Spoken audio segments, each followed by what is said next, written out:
Bonjour, bienvenue dans ce point bourse du 20 septembre 2024. Alors aujourd'hui, on va parler d'un secteur en particulier, hein, celui du secteur auto notamment, qui est assez baissier pour la plupart, hein. On va en reparler notamment avec la guerre qui se fait avec la Chine et les droits de douane. On a également l'or, hein, l'or qui continue juste avant de commencer. Ce petit graphe sur l'or, ça fait des mois qu'on le lit, on est toujours haussier, on va toujours vers des plus hauts, on est encore sur un plus haut ici en séance, on va certainement faire un plus haut en clôture. Or, minière or, c'est toujours un peu le leitmotiv pendant certainement plusieurs mois et peut-être jusqu'à la fin de l'année. Profiter, hein, de la hausse de l'or en jouant soit des produits sur l'or notamment, ou les minières qui vont rapporter beaucoup avec des marges qui vont augmenter forcément parce que le prix de l'or, hein, depuis le début de l'année, on est où 2024, on est là. On a gagné quand même 26%, hein, sur l'or. Et ça fait que monter depuis plusieurs mois maintenant. Donc confirmation, hein, sur l'or et les minières. Et l'argent aussi, on va faire juste le petit point sur l'argent qui est peut-être en train de partir. On avait parlé de cette zone-là, cette zone clé, hein. Elle est énormément travaillée ces derniers jours à la hausse comme à la baisse. Et on est plutôt en train de sortir vers le haut. Donc là aussi, l'argent potentiellement euh, à partir, peut-être un rattrapage sur l'argent, en tout cas une séquence haussière pour aller taper ses plus hauts à 32,50 et peut-être au-dessus des 32 prochainement. Donc là aussi avec beaucoup de volume. L'argent va peut-être suivre l'or et confirmer, hein, sa belle tendance. Alors comme d'habitude, avant de commencer, je rappelle que les informations et analyses données sur cette chaîne sont données à titre indicatif, ne peuvent pas être considérées comme un conseil en investissement. L'investissement en bourse est risqué et vous êtes responsable de tous les investissements que vous faites. Alors on va faire rapidement, avant le secteur auto, on va faire le CAC 40 qui repère un petit peu notamment, hein, les prises de bénéfices. On avait beaucoup monté, c'est de l'ajustement. Il avait beaucoup monté. On est toujours on n'est même pas allé à essayer d'aller chercher les 7007, hein. On repère une partie de ce qu'on avait gagné. Pas tout, parce que avant le gros rebond, on était là, hein. On était sur les 7444 et aujourd'hui on est à 7506. Alors c'est pas énorme, mais on est toujours, on le voit, hein, dans cette phase de construction plutôt vers le haut, mais toujours sous les 7007. Donc on n'arrive pas à aller chercher cette zone-là qui pourrait être importante. Vendredi, forcément beaucoup de volume. On a profité, hein, pour beaucoup, pour prendre ses bénéfices, notamment avec le petit rebond qu'on a eu avec la baisse des taux. Alors juste sur les grosses variations, STM, on va en reparler notamment sur le secteur auto qui a du mal. Donc STM qui est qui a pas mal de débouchés dans le secteur automobile, voit son cours continuer de baisser parce que le secteur auto a beaucoup de mal en ce moment. Et justement, on va en parler du secteur auto. C'est quasiment rouge partout, sauf quelques valeurs. Alors, ça, c'est plutôt stiff. C'est sur les batteries, hein, de voitures, notamment, pour éviter les explosions. Les confinements de batteries, mais surtout, on le voit, Xpeng et puis Geely en vert, bah, c'est des constructeurs chinois. Et le reste, c'est rouge. Le problème sur le secteur auto, c'est un peu la guéguerre qu'on a entre entre pas mal de pays, mais notamment la Chine, hein, et l'Europe, et les droits de douane. On a des droits de douane habituels qui sont de 10% environ, hein, sur les véhicules électriques. C'est-à-dire qu'on on va payer, l'acheteur final devra payer 10% de plus que le prix, hein, vendu par l'exportateur chinois. Alors 10%, c'est pas encore énorme. Par contre, on va rajouter à ces 10% encore des taxes, notamment pour protéger un peu le secteur et les industries locales, c'est-à-dire tous les industriels, que ce soit Stellantis, Renault, oui, BMW ou Volkswagen par exemple, donc tous les industriels du secteur auto qui sont européens, pour pas trop voir de véhicules électriques sur le marché, parce qu'on sait déjà que les Chinois, ils ont tendance à avoir une main-d'œuvre un peu moins chère. Bon, c'est de moins en moins le cas, mais c'est toujours le cas par rapport à l'Europe. Ce qui fait qu'on a une possible, un possible arrivage massif de véhicules électriques et chinois sur le sol européen, et ça plaît pas trop. Donc il y a des mesures un peu de protectionnisme qui sont faites en montant ces droits de douane. Donc au-delà des 10%, on met une nouvelle taxe qui serait, alors on en avait parlé cet été, qui serait d'environ 35%.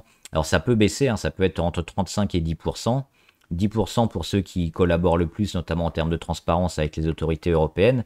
Il y avait notamment BYD. Et puis les autres, on serait plutôt sur du 35%.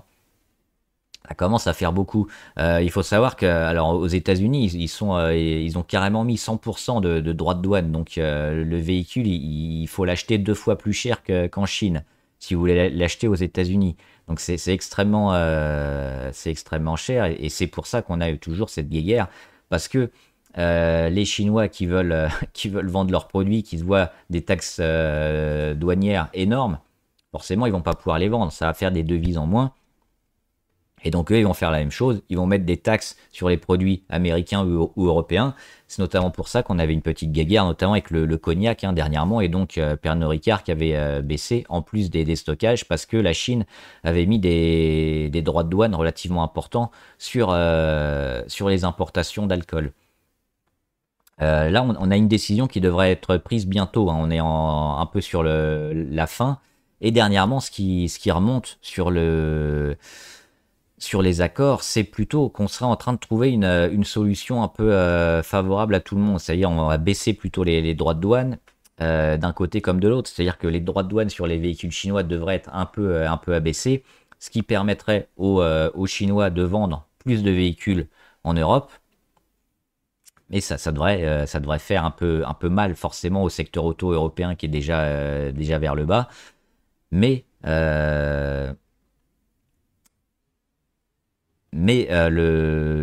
chose positive, c'est qu'en contrepartie, il y aura d'autres droits de douane, notamment, et je pense là aussi à Pernod Ricard, mais pas que, qui vont être aussi, c'est des arrangements, hein, entre les ministères du commerce extérieur, notamment de chaque pays. Par exemple, ces droits de douane-là sur les spiritueux vont être aussi abaissés pour permettre à l'Europe de vendre plus d'alcool, entre autres, hein, mais il y a beaucoup d'accords, hein, il n'y a pas que deux secteurs qui sont concernés, mais celui du secteur auto est plutôt important ces derniers temps.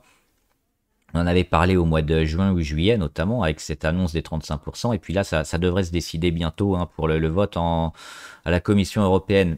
Dernièrement, donc, on serait plutôt vers un accord avec une baisse des taux, ce qui nous ferait une baisse des taux de douane, des taxes de douane, ce qui nous ferait que les véhicules électriques se vendraient plutôt bien, d'autant que le passage à l'électrique et à l'hybride de la part des constructeurs auto traditionnels européens, on pense à Renault, on pense à Stellantis, on pense à Volkswagen, il a été assez compliqué. Déjà, alors, on a un peu survécu parce qu'il y a eu une première salve avec beaucoup d'aides de la part des États qui ont financé en partie, hein, l'achat de véhicules électriques et hybrides. Donc, dans un premier temps, on a des ventes qui se sont faites, mais une fois que l'État a arrêté ses aides, que ce soit en France ou dans les autres pays européens, les ventes ont eu beaucoup de mal à se faire. Et donc, on en est là. On a déjà cette transition compliquée, hein, pour tous les constructeurs, pour être rentable sur le changement du thermique à électrique et hybride. En plus de ça, on est un peu sur un point mort. On se mange la concurrence chinoise. Les aides de l'État qui sont plus là, donc ça fait beaucoup. Donc c'est pour ça que le secteur auto, on va le voir notamment avec BMW, ça n'arrête pas de chuter depuis le point haut ici le mois d'avril 2024. On le revoit, hein, c'est assez mauvais quand même ce que nous fait BMW. Alors Porsche aussi, ça c'est un peu plus surprenant, mais ça continue de baisser. Ça on va le voir après. Ford. Alors Ford, c'est un peu un des tauliers, hein, aux États-Unis. Alors, c'est plutôt à plat, on va dire, depuis 2 ans, mais on a toujours cette résistance ici sur les 14,5. Et là, on est plutôt dans le bas depuis quelques mois, hein, notamment ici avec le rebond qu'on a eu cet été. Finalement, on revient vers le bas sur Ford. Et c'est compliqué, mais on va voir surtout sur les Européens et les équipementiers aussi, comme Forvia. Forcément, si le secteur auto va mal, les équipementiers, bah, ils n'ont pas de débouché. Et donc, tout ce qui est équipementier auto, notamment européen, bah, ça se casse la gueule et ça n'arrête pas de descendre. Et donc, il faut éviter. On l'a dit ici souvent, notamment Forvia, et puis on va regarder un ou deux autres. Ça fait que descendre. On a un secteur auto qui est à l'arrêt en Europe. Il faut plutôt jouer contre ou pas jouer du tout. General Motors, là aussi aux États-Unis. Alors, eux, ils résistent plutôt bien. C'est un des rares hein, qui s'en sort plutôt bien. Peut-être dû notamment hein, au protectionnisme américain qui est fait pour privilégier les valeurs américaines et qui sabre un peu les véhicules chinois. Mais pour l'instant, on le voit, c'est un des rares hein, à performer General Motors. Mercedes, c'était le même que celui-là. Non, c'était BMW. Confond. Hop, Mercedes aussi, hein, ça descend. Équipementier, auto aussi, Mobileye, forcément ça descend avec tout le secteur. Ça, on va le voir après. OP Mobility, c'était l'ancien. Comment il s'appelait avant Plastic Omnium. C'est l'ancien Plastic Omnium, donc OP Mobility qui lui aussi hein, ne fait que descendre. Renault. C'est pareil, alors c'était un des plus forts quand même, Renault dernièrement, mais on voit qu'ils n'arrivent pas à embrayer justement pour déclencher quelque chose. Eux aussi, depuis le mois de mai, ici, ils font que descendre. Ils sont revenus ici sur leur moyenne à 200 et ça a fait un échec. Et là, dernièrement, hein, on verra ce que vont donner les accords, mais c'est pas parti pour aider énormément le secteur automobile. Stellantis, c'est pareil. Hop, le plus haut du mois de mars. Depuis, ça fait que descendre. On a eu ici une alerte notamment importante, hein, comme d'habitude. Quand on revient sur la moyenne à 200, ça doit alerter. Et puis, on a fait depuis que descendre. Donc, on revient sur le support à 13. Est-ce qu'il va tenir ou pas? Il faudra suivre hein, les accords, notamment. On va le voir après. Toyota, alors c'est un peu différent parce que Toyota, ils sont pas trop... ils n'ont pas le même marché que les autres, même s'ils vendent. Alors, j'ai pas mis Nissan, il faudrait que je mette. Mais ils ont un marché local un peu plus fort et des exportations toujours importantes, mais ils sont moins sujets aux taxes douanières que d'autres. Mais là aussi, on voit que bah, le marché japonais a un peu plus de mal.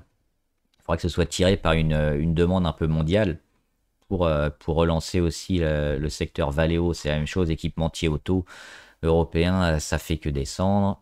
Et Volkswagen qui a fermé des usines récemment, hein, on en parlait, Volkswagen qui est plutôt très fort, notamment en termes de syndicats et d'emploi. C'est plutôt quelque chose de défendu. Et bah là, Volkswagen, ils sont en train de fermer des usines en Allemagne. C'est un peu catastrophique et on a des profit warnings qui sont un peu en train de tomber partout hein, sur le secteur auto. Plutôt tendance alors déjà à éviter et puis même peut-être à shorter certaines valeurs hein, du point de vue du secteur auto européen parce que ça va très mal et ça risque de durer probablement encore quelques mois. On va regarder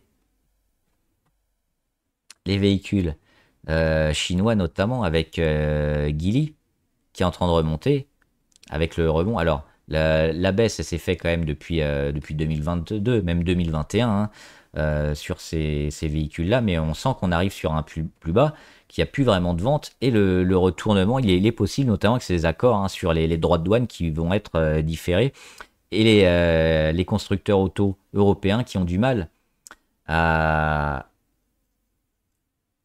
à concurrencer justement ces Chinois-là, bah les Chinois pourraient prendre des parts de marché importants. Il y a NIO également hein, sur le secteur, hop, donc là aussi, grosse baisse de NIO. Et puis dernièrement, on a ici un support, le plus bas du mois d'avril 2024, qui a bien fonctionné. Et on a le petit rebond. On l'avait joué sur XPeng, on va le voir après. Le petit rebond avec des volumes qui reviennent hein, sur les véhicules chinois.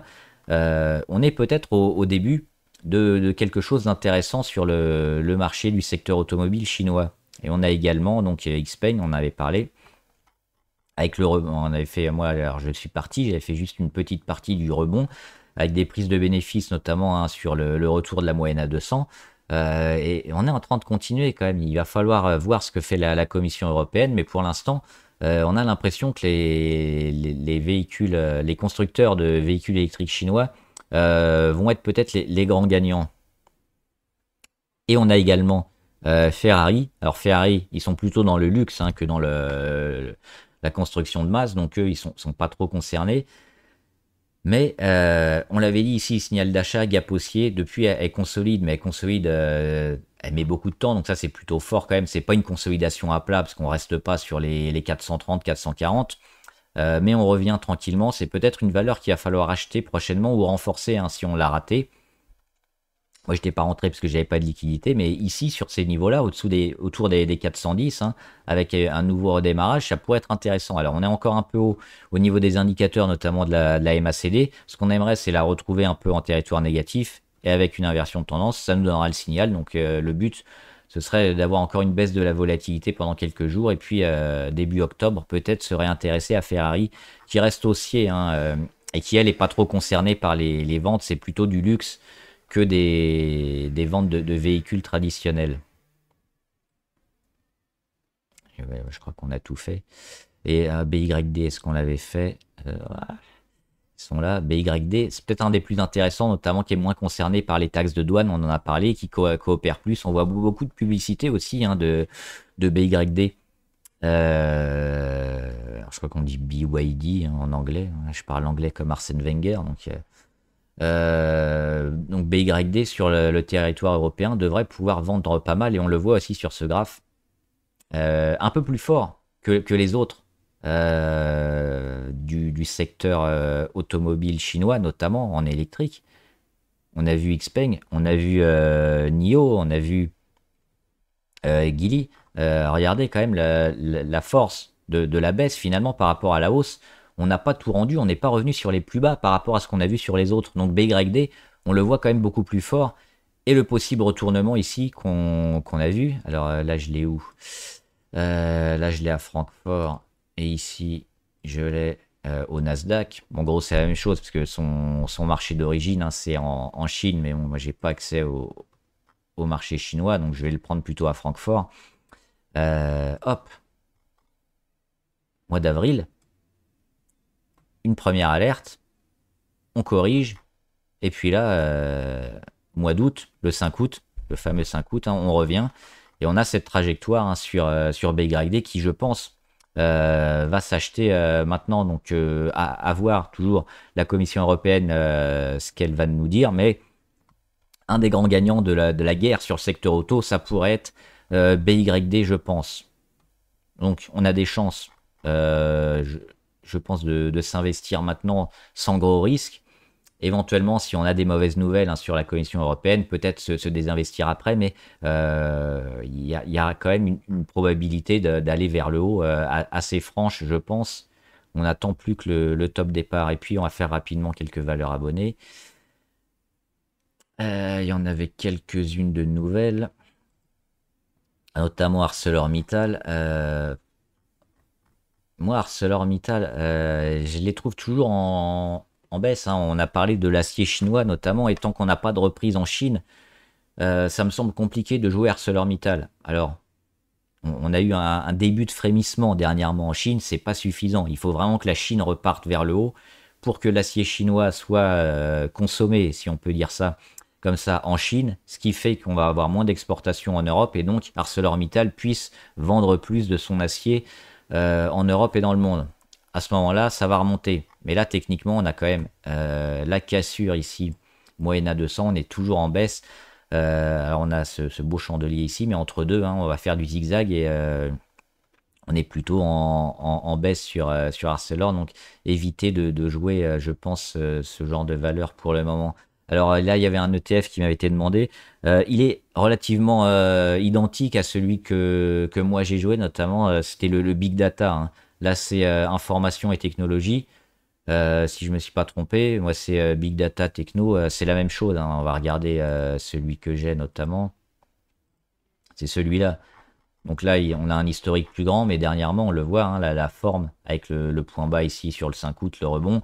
C'est les technologies, c'est notamment Apple, Broadcom, les 7 magnifiques, sauf Tesla, enfin toutes les technos. On va revenir sur la valeur de l'ETF. Hop. Euh, Standard Poor's à 500 informations. Et donc on le voit, c'est pareil, hein. C'est le plus haut, ici le rachat au 5 août. Et puis dernièrement, alors moi je suis positif, hein, ça joue les grosses technos. Et je pense que la fin de la hausse, notamment sur l'intelligence artificielle et ces valeurs-là, n'est pas terminée. Donc là, c'est le même principe, hein, ça devrait se confirmer aussi. Je suis plutôt positif. Kaufman et Broad, c'est plutôt dans le secteur immobilier. Kaufman et Broad, construction aussi. Ils font pas que de l'immobilier, ils sont un peu dans la construction. Alors plutôt fort, assez résilient, hein, dans ce secteur-là. On le voit ces derniers mois, ce qui n'était pas le cas de tous. On est revenu sur la résistance ici début juin. C'était le plus haut à 33,90, mais surtout on voit la tendance, hein, globale qui est à la hausse. Donc ce qu'on peut faire, c'est peut-être acheter les plus bas ici vers 29, 30, voire 31, mais plutôt acheter le bas. Et puis voir ce qu'on va faire quand on va buter sur les 33,9, parce qu'on risque peut-être encore de faire un énième échec. Mais à terme, oui, elle est plutôt partie pour casser. Maintenant, la mauvaise nouvelle, elle peut toujours arriver, hein. C'est-à-dire qu'on n'arrive pas à casser et puis finalement, on repart vers le bas. Mais dernièrement, l'immobilier se reprend un peu. On attend la construction, mais le jour où la construction repart, oui, pourquoi pas. Maintenant, avec le petit ralentissement économique, je sais pas, j'ai pas d'avis très tranché. On a connu une crise immobilière quand même assez forte, qui est pas résolue, mais on l'a plutôt derrière nous. Donc Kaufman et Broad, on voit qu'ils s'en sortent plutôt bien. Je serais plutôt quand même positif. Mersenne, on l'a déjà vu, c'est largement baissier, hein, donc attention. Nexity, on l'a vu aussi. On est revenu ici sur des points intéressants. On devrait rebaisser, je pense, à court terme. Donc là aussi, attention. Aux immunos, le rebond, il a du mal à prendre, même si on n'est jamais à l'abri d'une news.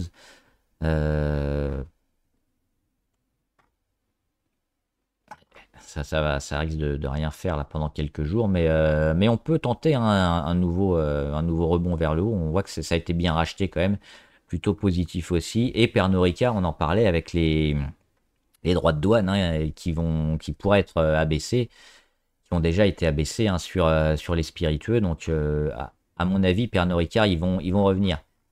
Moi, je visais la rentrée, voire la fin d'année, hein. On est dans cette période, on est rentré notamment avec ici le 29 août, qui nous a signalé la probable fin de la baisse. Donc là, on va construire. Ce sera, je pense, probablement intéressant de rentrer sur Pernod Ricard pour du moyen long terme. Dans quelques jours, on va espérer quand même une petite baisse de la volatilité, une petite congestion, ça serait bien, hein, quelque chose comme ça. Et puis, courant octobre, peut-être le départ, mais ça peut encore mettre du temps, parce que voilà, la force baissière elle est énorme. C'est-à-dire qu'on pourrait encore revenir ici sur les 140, et puis rebaisser, et puis retester les 140, rebaisser, avant de repartir. Mais je pense qu'on est quand même sur des points bas intéressants. Reviva Pharmaceutical, je crois qu'on l'avait déjà fait, hein, les 1,54 pour l'instant en échec, donc tant qu'on est en dessous, il n'y a rien à faire. Ruby. Attention sur Ruby à la deuxième jambe baissière, on en avait parlé. Pour l'instant, c'est plutôt bien, mais on n'a pas la confirmation qu'on est vraiment bien sorti sur Ruby. Mais on aime bien quand même cette valeur. À court terme, attention. Et Valourec, la baisse, on l'avait dit, le Valourec, hein, les 14,5. Pour l'instant, ça fait échec et ça a refait échec hier. Donc aujourd'hui, on rebaisse. Hop. Tant qu'on passe pas au-dessus des 14,50, on est toujours en mode consolidation. Et puis juste un petit point pour finir. Sur Ubisoft, pourquoi j'en avais parlé hier notamment d'un possible rebond court terme. Il y a beaucoup de fonds qui sont en train de se mettre en vente à découvert sur Ubisoft. Donc les vautours sont en train de se mettre sur la bête pour la dépecer. Attention, on ira plutôt, je pense, vers le bas, parce que dernièrement, ces 2-3 derniers jours, c'est en train de revenir très fort au niveau du short des institutionnels sur Ubisoft. Donc on va probablement jouer à plusieurs mois, hein. La baisse d'Ubisoft est certainement en dessous des 11. On va viser les 10 ou les 9 sur Ubisoft. Peut-être une piste pour... alors je sais pas si on peut la shorter en direct, mais avec des produits dérivés, c'est possible. Donc négatif sur Ubisoft parce que la pression baissière maintenant risque de s'accentuer et plus il y a de fonds qui vont se mettre, plus ça va en attirer d'autres et puis ça va être compliqué pour la suite. Voilà, j'espère que la vidéo vous a aidé. N'hésitez pas à me dire ce que vous en pensez en commentaire. Et on en discutera ici en graphe ou en commentaire. Bon trade, à plus.